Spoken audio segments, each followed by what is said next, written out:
કેમ છો વિદ્યાર્થી મિત્રો? મજામાં ને? આજે આપણે શરૂઆત કરીશું ગણિત પ્રકરણ 1 પૂર્ણાંક સંખ્યાઓથી. ગણિત જેટલું સાંભળવામાં અઘરું છે તેટલું સમજવામાં સહેલું છે.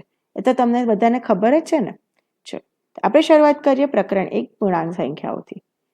આપણે સૌથી પહેલા યાદ કરીએ જે આપણે પહેલા ભણી જ ગયા છીએ. પ્રાકૃતિક સંખ્યા, પૂર્ણ સંખ્યા અને પૂર્ણાંક સંખ્યા. યાદ કરીએ આગળના ધોરણમાં આપણે જે ભણી ગયા પ્રાકૃતિક સંખ્યા એટલે કે નેચરલ નંબર્સ. સાચું કીધું. તમામ ધન સંખ્યાઓનો સમાવેશ નેચરલ નંબરમાં થાય છે એટલે કે પ્રાકૃતિક સંખ્યામાં થાય છે, જેને ટૂંકમાં n વડે દર્શાવવામાં આવે છે. આપણે કહીએ એને શું કહી શકાય? ધન સંખ્યા. દરેક ધન સંખ્યાનો સમાવેશ પ્રાકૃતિક સંખ્યામાં એટલે કે 1, 2, 3, 4, 5 થી અનંત સુધીની દરેક ધન સંખ્યાનો સમાવેશ શેમાં થશે? પ્રાકૃતિક સંખ્યાની અંદર. પૂર્ણ સંખ્યા. પૂર્ણ અગર આપણે પ્રાકૃતિક સંખ્યાને આગળ બોલીએ તો શું આવશે? 5, 6, 7, 8, 9, 10. 10માં શું આવી ગયું? શૂન્ય. પણ શૂન્યનો સમાવેશ તો આપણે પ્રાકૃતિક સંખ્યામાં નહોતો કર્યો.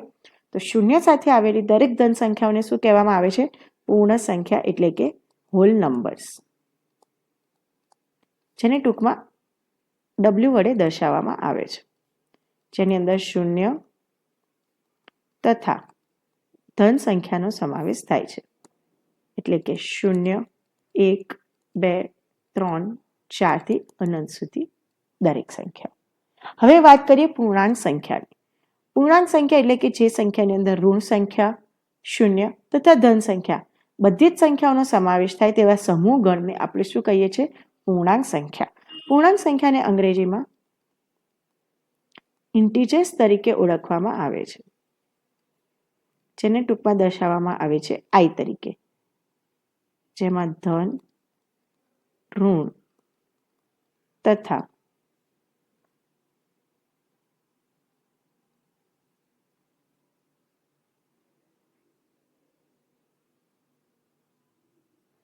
તથા શૂન્યનો સમાવેશ થાય છે.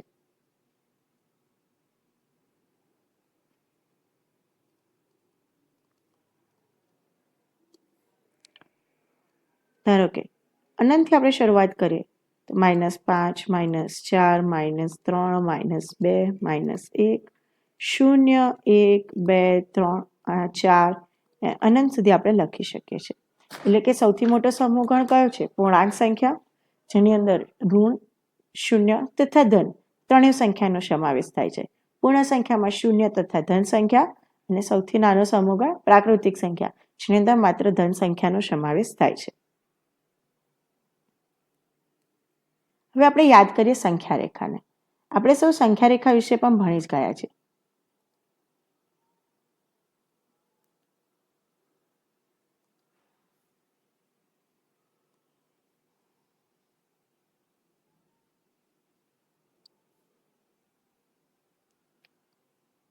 યાદ છે આપણે આવું કંઈ ભણ્યા હતા? એક ચોક્કસ અંતરે શૂન્યની જમણી તથા ડાબી બાજુ ધન તથા ઋણ સંખ્યાઓ આવેલી હોય છે, જેમાં દરેક સંખ્યા વચ્ચેનો એકમ અંતર કેટલું હોય છે? 1. સંખ્યાઓને સરળ રીતે દર્શાવવા માટે આપણે સંખ્યા રેખાનો ઉપયોગ કરીએ છીએ.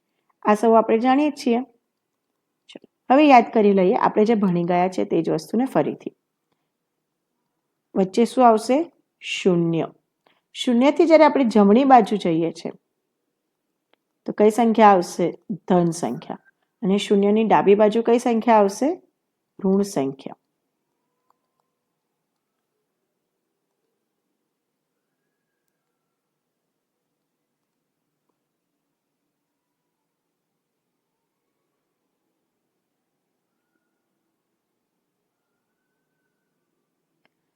જો આપણે અહીંયા દર્શાવીએ તો આ કઈ સંખ્યાઓનો સમૂહ થયો? પ્રાકૃતિક સંખ્યા.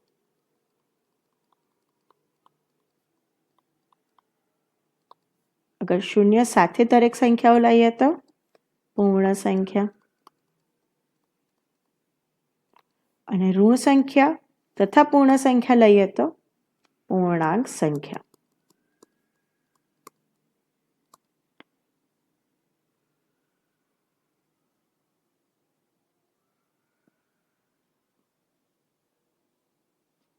તેથી જ આપણે શું આ રીતે લખી શકીએ? પ્રાકૃતિક સંખ્યા, એનાથી મોટી પૂર્ણ સંખ્યા અને એનાથી મોટી પૂર્ણાંક સંખ્યા.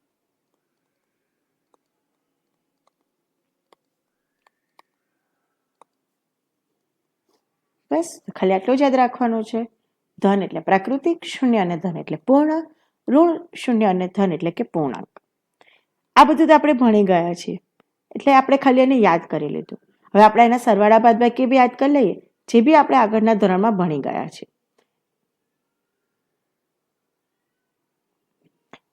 સરવાળા બાદબાકીની વાત કરીએ. દાખલા તરીકે 5 + 3 = 8. સાચું કીધું. -5 + 3 આને યાદ કરીએ, ઋણ અને ધન સંખ્યાની બાદબાકી. એક સંખ્યા ઋણ છે, એક સંખ્યા ધન છે, તો કઈ પ્રક્રિયા કરીશું અહીંયા આગળ? બાદબાકીની. તો 5માંથી 3 જશે તો 2 અને નિશાની મોટાની. અરે આટલું બધું ક્યાં યાદ રાખીશું અમે? સંખ્યા રેખા દરેક વખતે તો દોરવી સરળ ના હોય ને. તો ચલો એની એક શોર્ટ ટ્રીક તમને બતાવું. એના માટે શું કરવાનું છે? જો ધન અને ઋણ સંખ્યાના સરવાળા અને બાદબાકીની વાત કરીએ, તો જો નિશાની સરખી હોય તો હંમેશા શું કરવાનો? સરવાળો. પ્રક્રિયા કઈ કરવી? સરવાળાની. પણ નિશાની સરવાળો કરીએ તો મોટી સંખ્યાની અને બાદબાકી કરીએ તો મોટા પદની. હવે આમાં શું કહેવા માંગે છે? ના ખબર પડી, આપણે ઉદાહરણ દ્વારા સમજીએ. ધારો કે નિશાની સરખી છે, એટલે કે હું અહીંયા કરું છું -5 + -4. બે ઋણ સંખ્યાઓનો શું છે? સરવાળો. બંને સંખ્યા કેવી છે? ઋણ. જો બંનેની નિશાની ઋણ હોય તો આપણે કઈ પ્રક્રિયા કરવાની? સરવાળાની. ચલો નિશાનીને બાજુમાં મૂકીને આપણે સૌથી પહેલા પ્રક્રિયા કરીએ સરવાળાની. 5 + 4 કરીએ તો શું જવાબ આવશે? 9. નિશાની મોટી સંખ્યાની, આમાંથી મોટી સંખ્યા કઈ છે? -5. નિશાની કઈ? મોટી સંખ્યા એટલે કે માઇનસ. સમજાયું ને? હવે આપણે બીજું ઉદાહરણ જોઈએ. 15 + 8. 15 + 8 બંને સંખ્યા કેવી છે? ધન. તો અહીંયા શું કરવાનું? સરવાળો. નિશાની મોટી સંખ્યાની એટલે કે પ્લસ. હવે એ જ વસ્તુને આપણે અલગ અલગ નિશાનીના ઉદાહરણમાં જોઈએ. જો નિશાની અલગ અલગ હોય તો પ્રક્રિયા કઈ કરવાની? બાદબાકી. અને નિશાની શેની? મોટા પદની. એટલે કે 5 - 3. હવે અહીંયા જોઈએ. 5 કેવી સંખ્યા છે? ધન સંખ્યા. -3 કેવી સંખ્યા છે? ઋણ. તો કઈ પ્રક્રિયા કરીશું? બાદબાકીની. 5માંથી 3 જાય. હંમેશા યાદ રાખવું કે જ્યારે આપણે બાદબાકીની પ્રક્રિયા કરીએ ત્યારે મોટી સંખ્યામાંથી નાની સંખ્યા બાદ કરવાની. 5માંથી 3 જશે તો શું જવાબ આવશે? 2. નિશાની મોટા પદની. સંખ્યાની અહીંયા પદ છે. પદ એટલે કે એની સાથે આવેલી નિશાની. ધારો કે અહીંયા 5ની નિશાની શું છે? પ્લસ. તો અહીંયા જવાબમાં શું આવશે? +2. બીજું ઉદાહરણ જોઈએ. -8 - 4.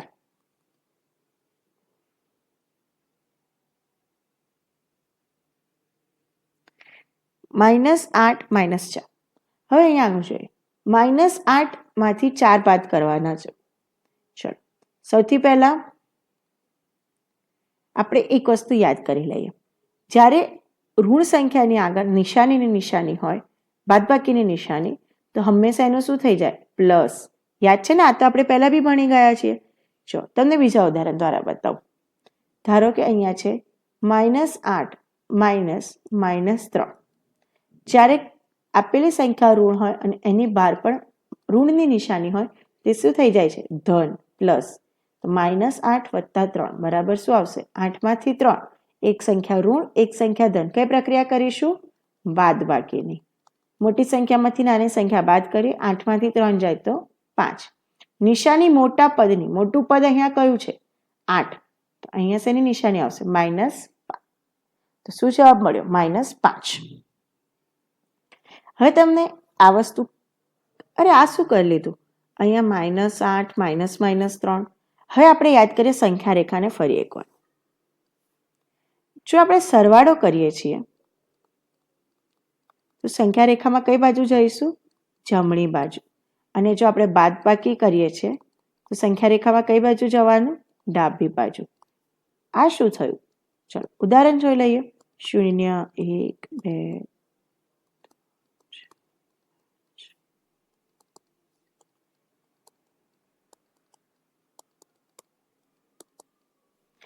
ધારો કે મારે કરવું છે 2 વત્તા 3 અને બીજું છે 2 માઇનસ 3. ચાલો આ બંનેને આપણે ઉદાહરણ દ્વારા સમજીએ.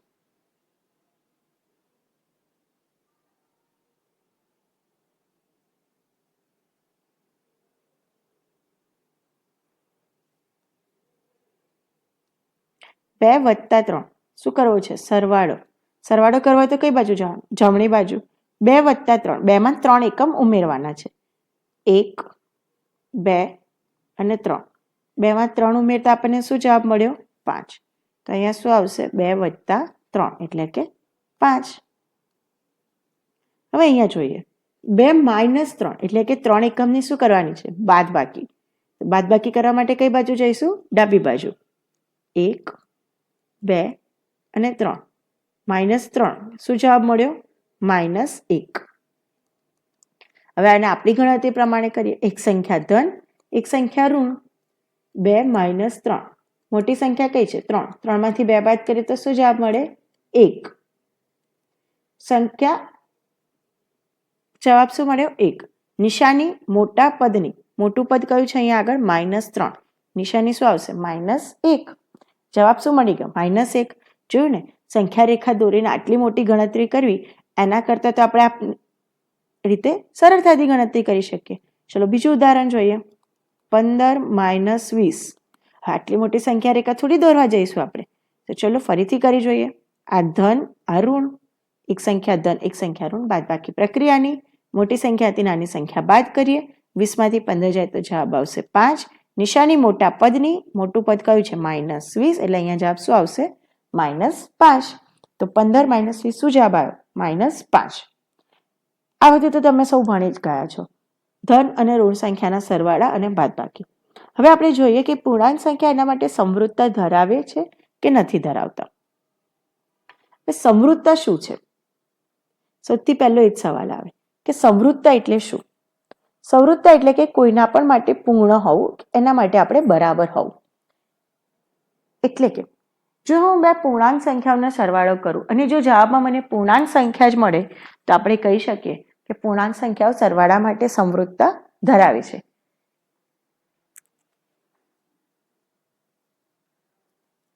એક ઉદાહરણ દ્વારા સમજીએ. ધારો કે હું અહીં આગળ 4-5 રકમ લખી રહી છું.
આપણે દરેક ધન અને ઋણ સંખ્યાના સરવાળા અને બાદબાકી કરી.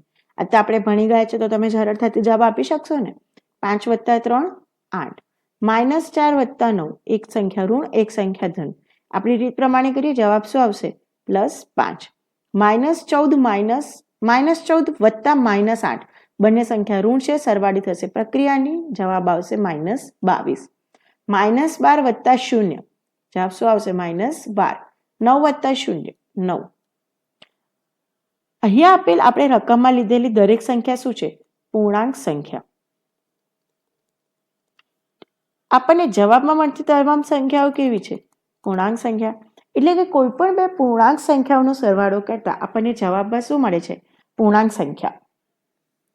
એટલે આપણે કહી શકીએ કે પૂર્ણાંક સંખ્યા સરવાળા માટે શું ધરાવે છે? સમૃદ્ધતા ધરાવે છે. અહીંયા શું લખી શકીએ આપણે? પૂર્ણાંક સંખ્યા સરવાળા માટે સમૃદ્ધતા ધરાવે છે.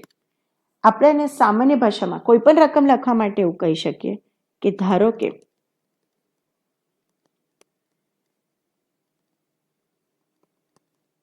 આપેલી બે પૂર્ણાંક સંખ્યા a અને b છે. તો a અને b માટે a વત્તા b પણ શું મળે છે? આપણને પૂર્ણાંક સંખ્યા જ મળે છે. હવે ત્યાં સુધી તમે બાજુમાં આપેલી બાદબાકીઓ બી કરી લઈએ.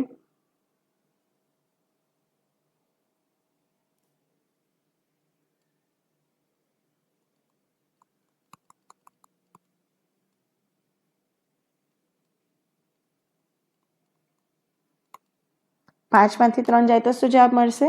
2. -15 માઇનસ માઇનસ 18 અને આ રીતે પણ લખી શકાય -15 વત્તા 18 બરાબર 3.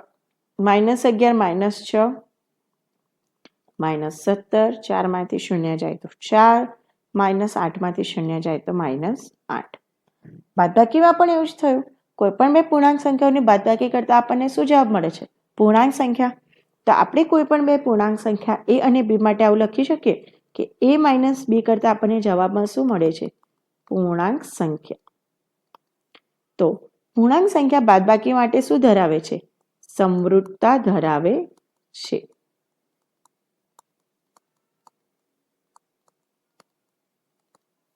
આપણે સરવાળા માટે પણ સમરૂપતા સાચી છે અને બાદબાકી માટે પણ પૂર્ણાંક સંખ્યાઓ શું ધરાવે છે? સમરૂપતા ધરાવે છે. હવે આપણે પૂર્ણાંક સંખ્યાઓના કેટલાક ગુણધર્મો જોઈએ, જેમાં સૌથી પહેલા આવે છે ક્રમનો ગુણધર્મ.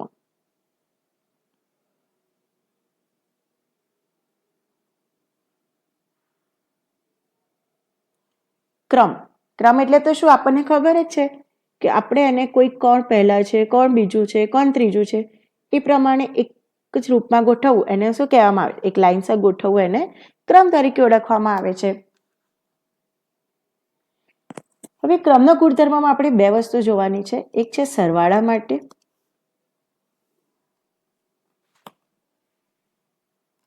અને બીજું છે બાદબાકી માટે.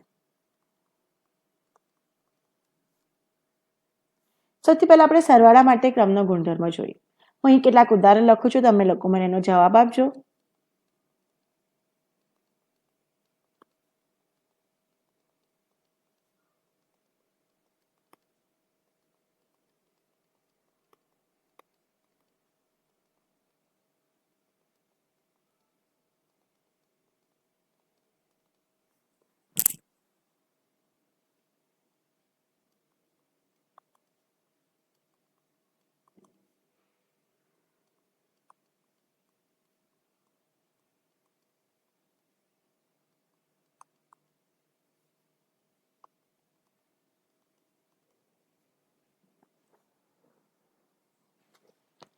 ચાર વત્તા 9 શું જવાબ મળશે?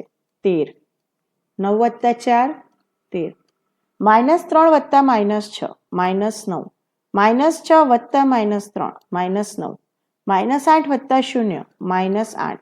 0 વત્તા -8 -8. અરે આના તો બધાના જવાબ સરખા આવ્યા. ચલો બાદબાકી બી કરી જોઈએ. 4 - 9 -5. 9 - 4 +5. -3 -6 એટલે આ રીતે લખી શકાય. -3 વત્તા 6 એટલે કે જવાબ શું આવશે? 3. -6 +3 3. -6 +3 એટલે જવાબ શું આવશે? -3. અરે અહીંયા તો જવાબ અલગ અલગ આવ્યા. એટલે કે અગર આપણે સરવાળામાં આપેલી બે રકમને આગળ પાછળ કરી દઈએ એટલે કે એનો ક્રમ બદલી દઈએ તો પણ તેના જવાબમાં કોઈ પણ ફરક પડતો નથી. આપણે અહીંયા ઉદાહરણ દ્વારા જોઈ શકીએ છીએ. હું પ્રથમ આપેલી સંખ્યા અને બીજી આપેલી સંખ્યાના જો સ્થાન બદલી દઉં તો સરવાળામાં જવાબ કેવો રહે છે? એવો ને એવો જ. એટલે કે જવાબમાં કોઈ ફરક પડતો નથી. જ્યારે બાદબાકીમાં જો આપેલી સંખ્યાઓનો આપણે ક્રમ બદલી દઈએ છીએ તો બાદબાકીના જવાબમાં ફરક પડે છે. મિત્રો અહીંયા ભલે જવાબ 5 છે, બંનેની નિશાની અલગ અલગ છે. બંનેની નિશાનીનું બહુ જ મહત્વ છે. એટલા માટે ક્યારેય પણ એવું ના કહેવું કે -5 અને +5 એક જ સંખ્યા છે. બંને સંખ્યા અલગ અલગ છે. તો આપણે સરવાળા માટે શું કહી શકીએ કે સરવાળા માટે સંખ્યાઓ કેવી છે? સમક્રમી છે. જ્યારે બાદબાકી માટે સંખ્યાઓ સમક્રમી નથી. તો આપણે અહીંયા શું લખીશું? પૂર્ણાંક સંખ્યાઓ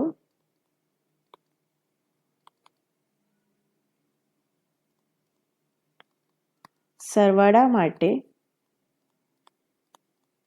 સમક્રમી છે, જ્યારે પૂર્ણાંક સંખ્યાઓ બાદબાકી માટે સમક્રમી નથી.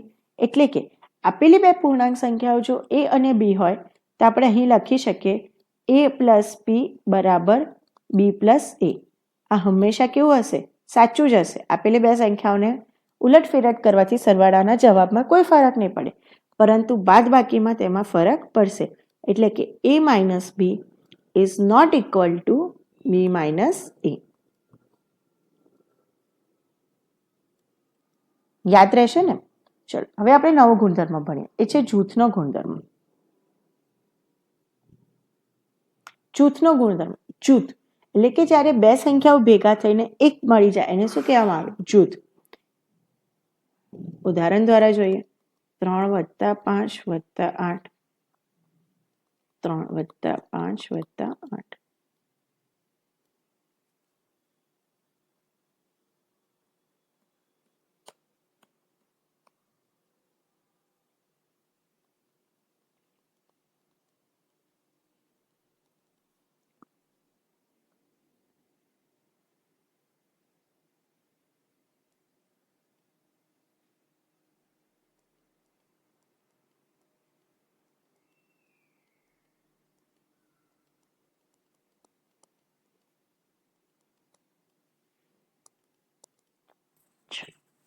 ત્રણ વત્તા 5 8.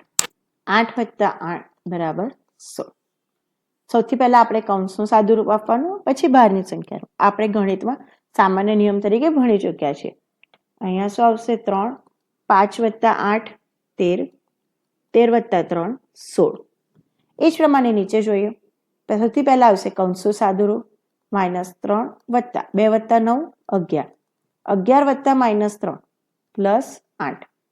અહીંયા આગળ આપીએ -3 વત્તા 2 -1 વત્તા 9 બરાબર +8. અરે અહીંયા તો કૌંસને આગળ પાછળ કરી દઉં છું તો પણ તેના જવાબમાં શું થાય છે? કોઈ પણ ફરક પડતો નથી. એટલા કે પૂર્ણાંકો સરવાળા માટે શું ધરાવે છે? જૂથનો ગુણધર્મ ધરાવે છે. એટલે કે પૂર્ણાંક સંખ્યા સરવાળા માટે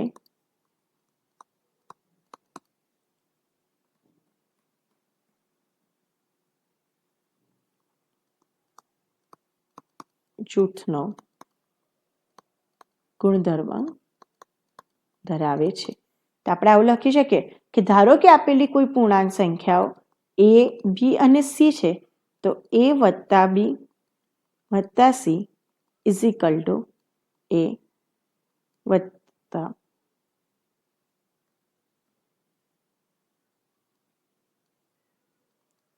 b વત્તા c બરાબર a વત્તા b વત્તા c. તો આપણને જવાબ કેવો મળશે? એક સરખો. ચલો હવે આપણે આખરી ગુણધર્મ આજે ભણી લઈએ, તટસ્થતાનો ગુણધર્મ. જે શેના માટે છે? સરવાળા માટે લાગુ પડે છે પૂર્ણાંક સંખ્યાને. તટસ્થતા. તટસ્થ થવું એટલે કે શું? કે હું નિષ્પક્ષ હોઉં. એની સંખ્યાની અંદર સરવાળામાં ઉમેરતા એ સંખ્યાના જવાબમાં કોઈ પણ ફરક ન પડે તેને શું કહેવામાં આવે છે? તટસ્થતાનો ગુણધર્મ. ચલો એવી કોઈ પૂર્ણાંક સંખ્યામાંથી કોઈ સંખ્યા છે કે જેને આપણે કોઈ પણ સંખ્યામાં ઉમેરીએ તો જવાબમાં કોઈ ફરક ના પડે? તમને સાચું યાદ આવ્યું? શૂન્ય. શૂન્ય શું છે? કોઈ પણ સંખ્યામાં આપણે શૂન્ય ઉમેરીએ તો તેના જવાબમાં કોઈ પણ ફરક પડતો નથી.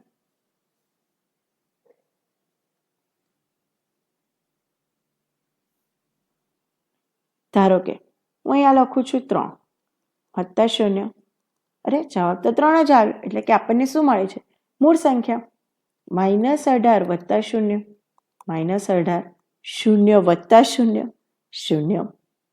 કોઈ પણ તમે સંખ્યા બોલી શકો છો. -25 વત્તા 0 -25. અરે એનો ક્રમ પણ બદલી નાખીએ. 0 વત્તા 17 17. 0 વત્તા 9 9. એટલે કે કોઈ પણ પૂર્ણાંક સંખ્યામાં આપણે શૂન્ય ઉમેરીએ છીએ તો આપણને જવાબ શું મળે છે? હંમેશા મૂળ સંખ્યા જ. એટલે કે પૂર્ણાંક સંખ્યાઓના સરવાળા માટે શૂન્ય શું છે?